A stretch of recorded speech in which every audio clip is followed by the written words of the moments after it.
ஒரு மகிழ்ச்சியான செய்தி. இதயம் நல்லெண்ணெயின் விலை லிட்டருக்கு ரூபாய் 105 குறைஞ்சிருக்கு.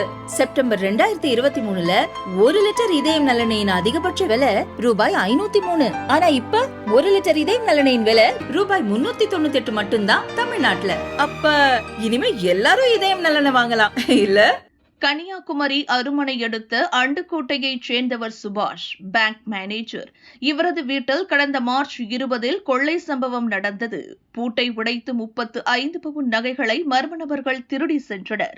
சிசிடிவி காட்சிகளை போலீசார் ஆராய்ந்து விசாரித்ததில் அதே பகுதியைச் சேர்ந்த ரப்பர் பால் எடுக்கும் தொழிலாளி விஜயகுமார் மீது சந்தேகம் வந்தது.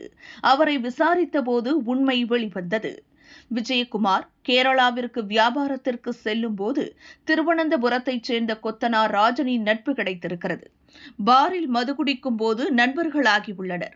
குறுக்கு வழியில் உடனே பணக்காரர்கள் ஆக வேண்டும் என்று அவர்கள் ஆசைப்பட்டனர்.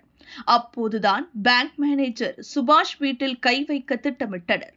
தம்பதி இருவரும் வேலைக்கு செல்வதால் வீடு பூட்டியே இருந்ததை பயன்படுத்தி நகைகளை திருடியுள்ளனர். அவற்றை சரிசமமாக பிரித்து எடுத்து சென்றது தெரிந்தது. வீட்டில் 66 பவுன் நகைகள் இருந்தும் 35 பவுன் மட்டும் எடுத்துள்ளனர். எஞ்சியவை கவரிங் என நினைத்து விட்டு சென்றுள்ளனர். விஜயகுமாரை கைது செய்த போலீசார் அவர் மூலமாகவே ராஜனை தந்திரமாக வரவழைத்து பிடித்தனர். அவர்களிடம் இருந்து 20 பவுன் நகையை பறிமுதல் செய்தனர். எஞ்சிய நகைகளை விற்றுவிட்டனர். அவற்றை மீட்கும் முயற்சியில் போலீசார் ஈடுபட்டுள்ளனர்.